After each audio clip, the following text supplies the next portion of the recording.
बच्चों, आज के इस वीडियो में आपका बहुत बहुत स्वागत है। मैं आपको पाठ पढ़ा रही हूँ, गद्य का आखिरी पाठ जो है कारतूस।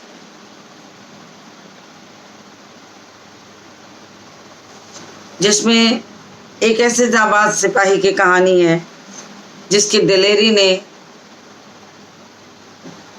उसे एक आज़ाद और हिम्मत वाला साबित किया है। तो पाठ के बारे में बताने के साथ साथ मैं पाठ की व्याख्या करूंगी और साथ में उस पर आधारित कुछ छोटे छोटे प्रश्न भी कराऊंगी।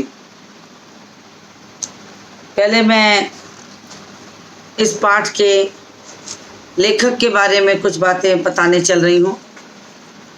हबीब तनवीर 1923 में छत्तीसगढ़ के रायपुर में जन्मे हबीब तनवीर ने 1944 में नागपुर से स्नातक की उपाधि प्राप्त की।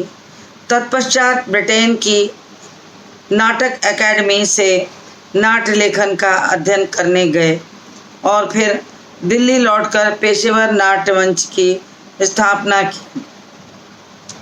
नाटककार, कवि, पत्रकार, नाट्य निर्देशक, अभिनेता जैसे कई रूपों में ख्याति प्राप्त हबीब तनवीर ने लोक नाट्य के क्षेत्र में भी महत्वपूर्ण कार्य किया।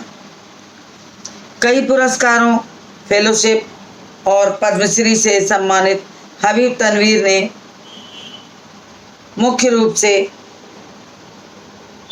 जो नाटक लिखे उनका नाम है आगरा बाजार, चरणदास चोर, देख रहे हैं नैन, हिरमा की अमर कहानी, इन्होंने वसंत ऋतु का सपना, शाजापुर की शांतिबाई, मिट्टी की गाड़ी और मुद्रा राक्षस जैसे नाटकों का हिंदी रूपांतरण भी किया। कारतूस कहानी का जो संक्षिप्त सा सार है, पहले वो समझा दो, फिर आगे बढ़ूंगी। अंग्रेज इस देश में व्यापारी के वेश में आए थे। वो आए थे व्यापार करने के उद्देश्य से। शुरू में व्यापार ही करते रहे, लेकिन उनके इरादे केवल व्यापार करने के नहीं थे, उनके इरादे बिल्कुल नेक नहीं थे। धीरे धीरे उनकी ईस्ट इंडिया कंपनी ने भारत पर कब्जा करने के लिए अपने पांव पसारने शुरू कर दिए, रियासतों पर कब्जा करना शुरू कर दिया। उनकी नीयत उजागर होते ही अंग्रेज़ों को हिंदुस्तान से खदेड़ने के प्रयास भी शुरू हो गए।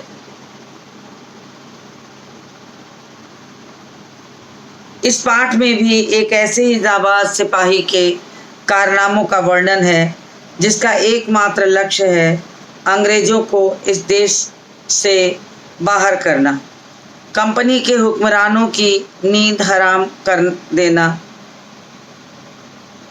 वह दिलेर इतना निडर था कि शेर की मांद में पहुंचकर उससे दो दो हाथ करने की मानिंद कंपनी की बटालियन के खेमे में ही नहीं आ पहुंचा, बल्कि उनके कर्नल पर ऐसा रौब गालिब किया कि उसके मुंह से भी ये शब्द निकले जो किसी शत्रु या अपराधी के लिए तो नहीं बोले जा सकते। अर्थात कर्नल कॉलिंज को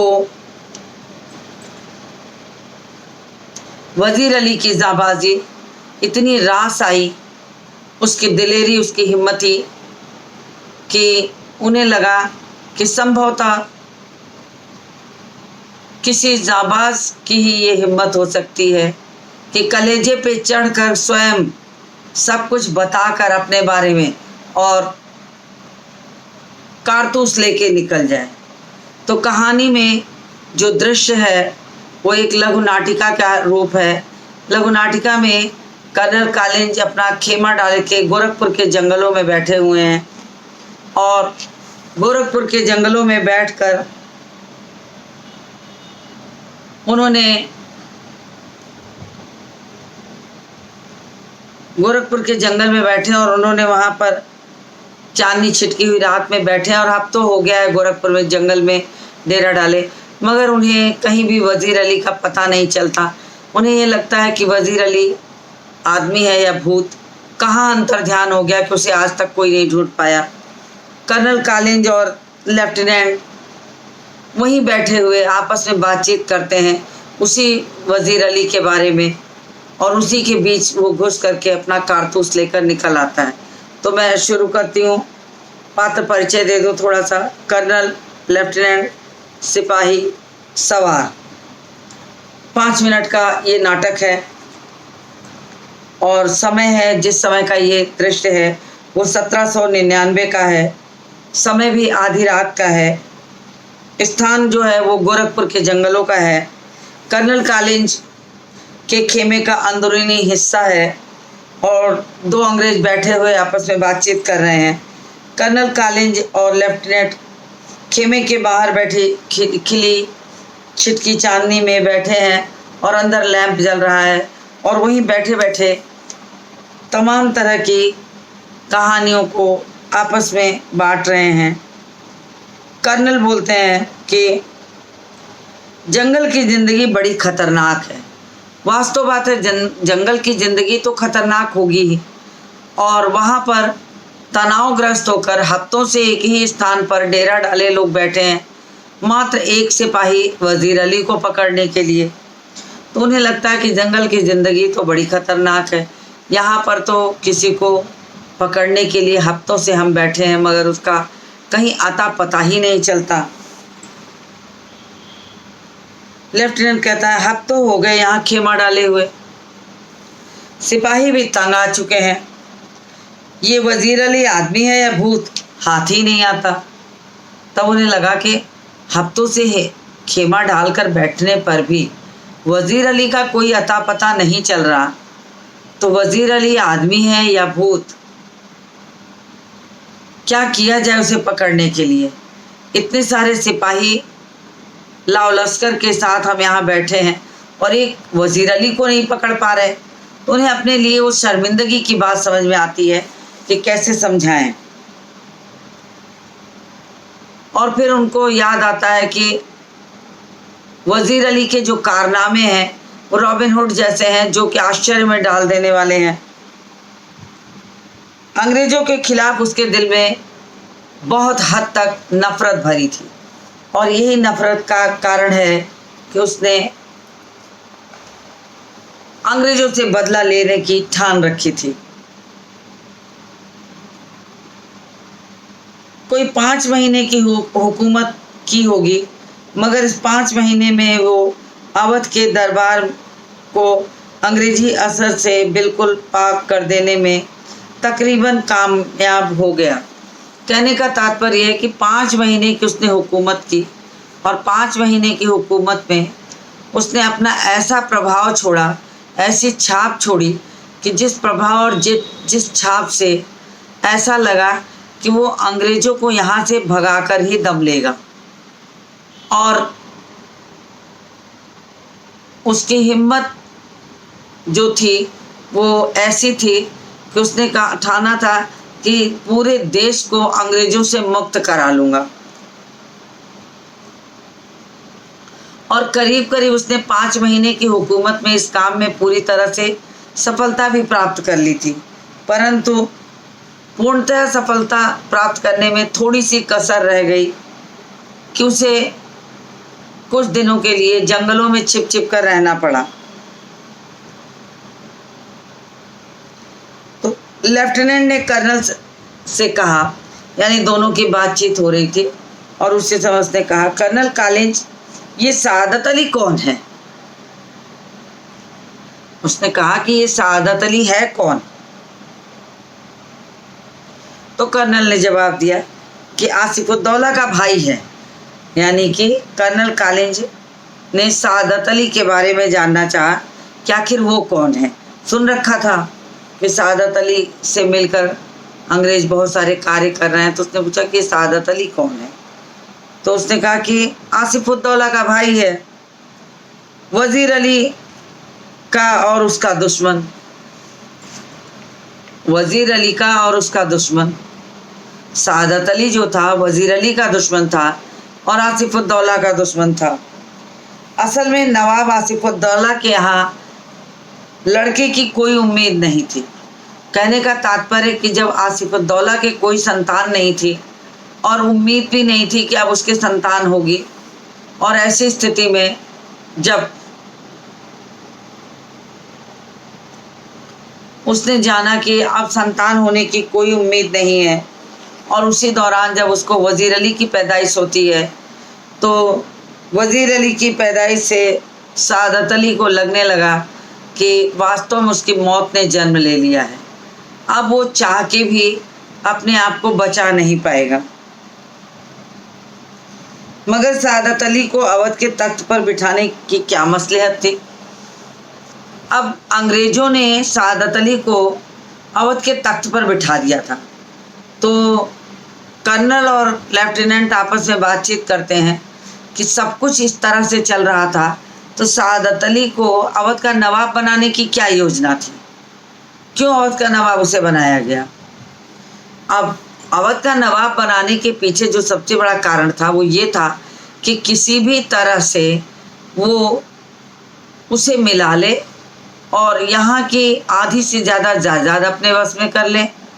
सादत अली जो था ऐसो आराम पसंद आदमी था, उसे परिश्रम कम और आराम ज़्यादा चाहिए था। अब ऐसी स्थिति में वो क्या करता, उसे लगा कि वो अंग्रेज़ों के साथ मिलकर आराम की ज़िंदगी काटना चाहे तो काट सकता है, तो क्यों ना कुछ धन दौलत और कुछ ऐशो आराम के साधन उस अंग्रेज़ों को दे के अब खुद की ज़िंदगी को चैन से गुजार ले। मगर सादत अली को अवध के तख्त पे बिठाने की क्या मसलहत थी। सादत अली हमारा दोस्त है और बहुत ऐश पसंद आदमी है। कहते ना, व्यक्ति की कमजोरी अगर जान लो तो उसे हर तरह से आप कब्जे में कर सकते हो। अब यहाँ पर सादत अली की कमजोरी अंग्रेज जान चुके थे, और जानने के साथ ही साथ उन्होंने ठान लिया था कि किसी भी तरीके से सादत अली को मुट्ठी में अगर कर लेते हैं तो फिर हम हर हालत में कब्जा जमा सकते हैं या हर तरह से उससे भारत देश की जो है प्रमुख चीज़ों को हासिल कर सकते हैं। तो कर्नल ने कहा कि सादत अली जो है वो हमारा दोस्त है और बहुत ऐश पसंद आदमी है, शौकीन आदमी है, इसलिए हमें उसकी आधी मुमलिकत दे दी। अब उन्होंने माना कि जब वो ऐश पसंद आदमी था तो उसने क्या किया कि आधी जायदाद अंग्रेज़ों को दे दी और 10 लाख रुपया नगद अंग्रेज़ों को मुकर्रर कर दिया कि ये तुम्हें हमेशा मैं देता रहूँगा, और जब तक देता रहूँगा तब तक अवध का नवाब बना रहूँगा। तो अवध का नवाब बनने के लिए जो सबसे बड़ी बात थी वो ये थी कि वास्तव में वो कैसे अपनी मुट्ठी में सबको कर लेता है, आधी जायदाद दे करके बस में कर लेता। और अंग्रेज़ भी यही चाहते थे कि बैठे बिठाए अगर भारत भूमि की सारी चीज़ें उनकी मुट्ठी में आ जाए तो जब तक ऐसे लोग रहेंगे तो मिलते ही रहेंगे। तो उसने भी वो तैयार हो जाता है। तो आधी जायदाद और 10 लाख रुपया मुकर्रर हो गया। अब वो भी मज़े करता और हम भी। तो उसने कहा कि यही हमारे और सादत अली के बीच में सौदा तय हुआ कि आधी जायदाद और 10 लाख रुपया नगद हाथ में दे करके सादत अली जो है निश्चिंत भाव से अवध का नवाब जो है वो बना रहेगा, और अवध का नवाब बन करके वो हमेशा अपना कब्जा यहाँ बनाए रहेगा और अंग्रेज शासन करते रहेंगे। अगर ऐसे ही चाटुकारी लोग भारत भूमि पर रहते तो संभवतः भारत आज भी गुलाम होता अंग्रेज़ों का। मगर बहुत सारे लोग ऐसे थे जिन्होंने ये जाना कि वास्तव में अंग्रेज़ों को अपनी मुट्ठी में करने के पीछे चालाकी क्या करनी चाहिए, खुद की ज़िंदगी भी चैन से हो और उनकी भी चैन से हो। तो उनको कुछ दे दो, कुछ अपने खा लो, यानी बराबर मिल बांट के खाएंगे और आराम से चैन की ज़िंदगी में जीवन गुजार देंगे। न उनके आक्रमण का डर, न युद्ध का डर, खुद की ज़िंदगी में मौज मस्ती में और उनकी भी ज़िंदगी। तो अंग्रेज़ क्यों नहीं चाहेंगे कि ऐसे 10 बड़े बड़े बादशाहों को अपनी मुट्ठी में कर ले और चैन से यहाँ का धन बटोर बटोर के दोनों हाथों से विदेशों में ले जाए। तो ये चीज़ थी। तो कारतूस कहानी जो है वास्तव में इसीलिए यहाँ पर ये दिखाई गई है कि देखिए ईस्ट इंडिया कंपनी जो थी किस तरह चालाकी खेलकर भारत में उसने अपने पांव पसारे और कैसे उस समय मुगल काल के जो राजा लोग थे उनको अपने कब्जे में लिया। जिनको कमज़ोर पाया उनकी कमज़ोरी का फ़ायदा उठा करके उन्होंने क्या किया कि उसे अपने कब्जे में रख करके वहाँ की धन दौलत, वहाँ की जायदाद सब हासिल कर ली। अब लेफ्टिनेंट कहता है, सुना है ये वज़ीर अली अफ़गानिस्तान के बादशाह शाह-ए-जमा को हिंदुस्तान पर हमला करने की दावत दे रहा है। अब लेफ्टिनेंट और कर्नल को वज़ीर अली की प्रत्येक पल की जानकारी थी, परंतु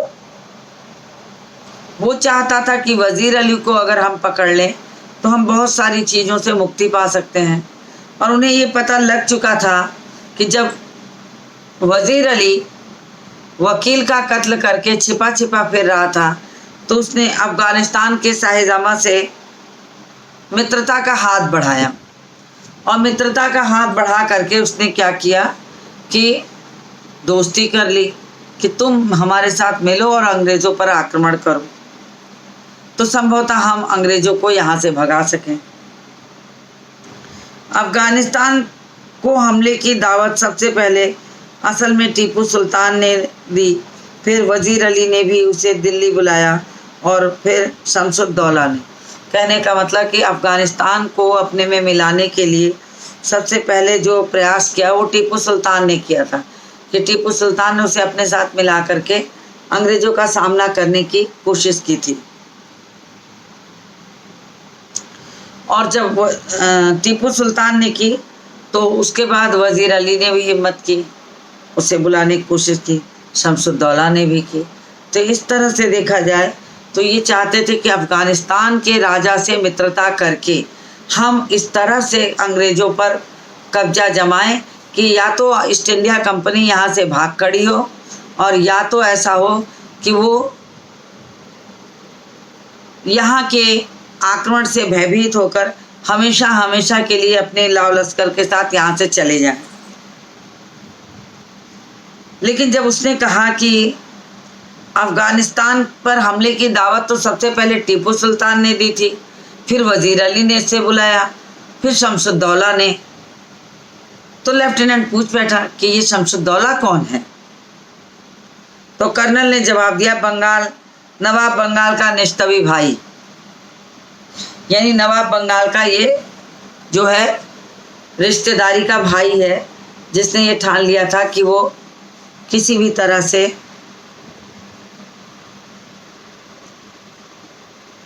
अंग्रेज़ों को यहाँ से भगाएगा। और बहुत ख़तरनाक भी था निश्तवी भाई, ये जो शमसुद्दौला था बहुत ख़तरनाक था। तो उसने ठान रखा था कि वो किसी भी तरीके से इन्हें यहाँ से भगा के दम लेगा। इसका तो मतलब हुआ कि कंपनी के खिलाफ सारे हिंदुस्तान में एक लहर दौड़ रही थी।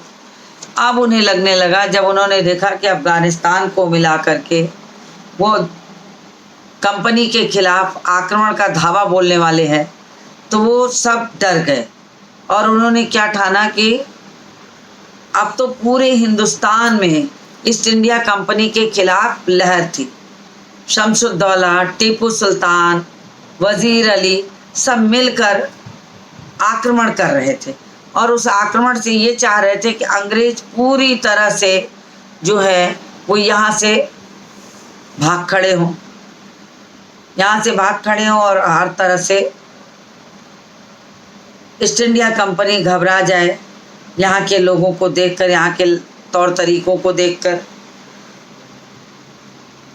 अपने पांव जो उसने जैसे जैसे पसारे वैसे वैसे समेट कर यहाँ से चलता बने।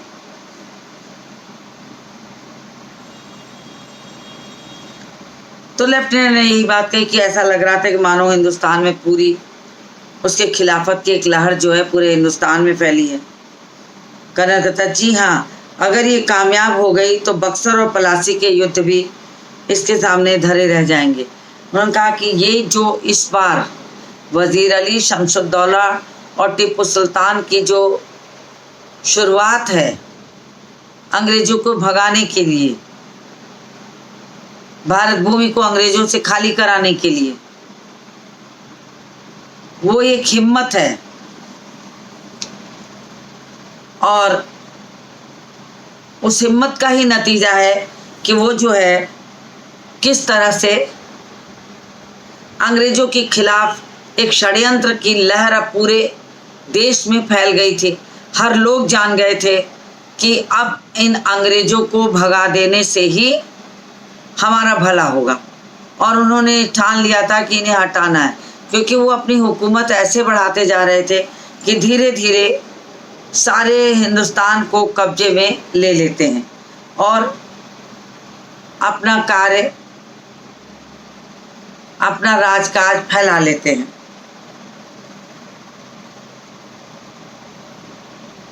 तो कर्नल कहते हैं हाँ, लेकिन कितने बड़े दुख की बात है कि ईस्ट इंडिया कंपनी ने पांव पसार के जितनी चीज़ों को हासिल किया था, जिस तरह उसने पूरे भारत देश में कब्जा करके जितनी भी हुकूमत को हासिल कर लिया था, वो सारी चीज़ें तो पल भर में चली जाएंगी। तो कहता है जी हाँ, और अगर ये कामयाब हो गई तो बक्सर और पलासी के कारनामे धरे रह जाएंगे। कहने का मतलब कि बक्सर और पलासी के युद्ध से भी भयानक ये युद्ध होगा, जिसमें अंग्रेजों के खिलाफ एक सुर में आवाज़ लगाई जाएगी। कंपनी जो कुछ लॉर्ड क्लाइव के हाथों हासिल कर चुकी थी, लॉर्ड वेल्जली के हाथों गंवा बैठेगी। अब जब ईस्ट इंडिया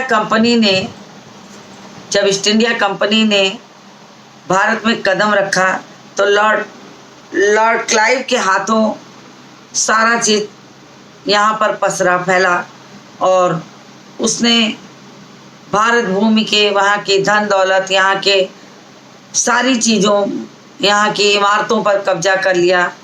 कब्जा करते करते वो अपने पांव पसारते चला जा रहा था, लेकिन जितनी परिश्रम से उसने पूरे भारत को अपने कब्जे में लिया था उतने ही लॉर्ड क्लाइव के बाद लॉर्ड वेल्जली का जब समय आया तो धीरे धीरे वो चीज़ें जो थी, अब भारत की चीज़ें भारत की मुट्ठी में आ रही थी और वो वहाँ से हर तरह से आज़ाद हो रहा था। तब लेफ्टिनेंट को लगता है कि तब तो वज़ीर अली की आज़ादी बहुत ख़तरनाक है।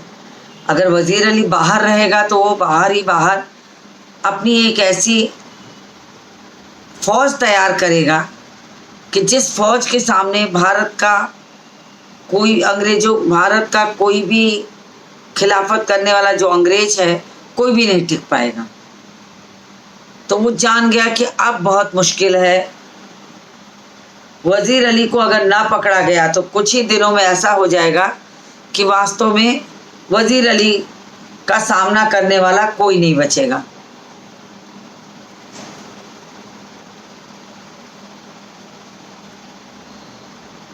पूरी एक फौज लिए उसका पीछा कर रहा हूँ। वो कहता है कि अच्छा, वज़ीर अली की आज़ादी तब तो बहुत ख़तरनाक है, हमें किसी न किसी तरह इस शख्स को गिरफ्तार कर लेना चाहिए। उन्होंने कहा कि अगर वज़ीर अली को गिरफ्तार नहीं किए तो हम अपने लिए खुद गड्ढा खोदेंगे और उसी में समा जाएंगे। तो वज़ीर अली को गिरफ्तार करने में ही अब भलाई है। तो कर्नल कहता, पूरी एक फौज लिए उसका पीछा कर रहा हूँ, बरसों से वो हमारी आंखों में धूल झोंक रहा है और इन्हीं जंगलों में फिर रहा है और हाथ नहीं आता। उसके साथ चंद जाबाज हैं, मुट्ठी भर आदमी और ये दमखम। अब वो जानता था कि वज़ीर अली कुछ मुट्ठी भर लोगों को लेकर के वकील का कत्ल करके वहाँ से पलायित हुआ है, और उसने ये ठान लिया है कि कुछ भी हो जाए अंग्रेज़ों को इस भारत भूमि से भगा कर रहूँगा। तो इसलिए वो हिम्मत करता है, और कि जिसको भी हिम्मत हो वो वज़ीर अली को मारने आ जाए। और उसे पकड़ने के लिए अंग्रेज़ों ने ठान लिया कि हो न हो वज़ीर अली इन्हीं गोरखपुर के जंगलों में छिपा होगा। कितना बड़ा है ये जंगल, कि हम इतने सारे लोग मिलकर के एक वजीर अली को नहीं ढूंढ पाएंगे। उन्होंने ये ठान करके एक स्थान विशेष पे डेरा डाल दिया और डेरा कर डाल करके उन्होंने ये चाहा कि बस अब किसी तरीके से इससे पकड़ा जाए और भारत को मुक्त कराया जाए। तो कहने का मेरा तात्पर्य ये है कि वजीर अली को पकड़ने के लिए पूरे अंग्रेज सिपाही पूरे दमखम से हाथ जुटे हुए हैं। तो अभी मैंने यहीं तक के हिस्से को पढ़ाया है, इसके आगे के हिस्से को पुनः पढ़ाऊंगी। तो आज के इस वीडियो को यहीं समाप्त करती हूँ और मिलती हूँ आपसे अगले वीडियो में।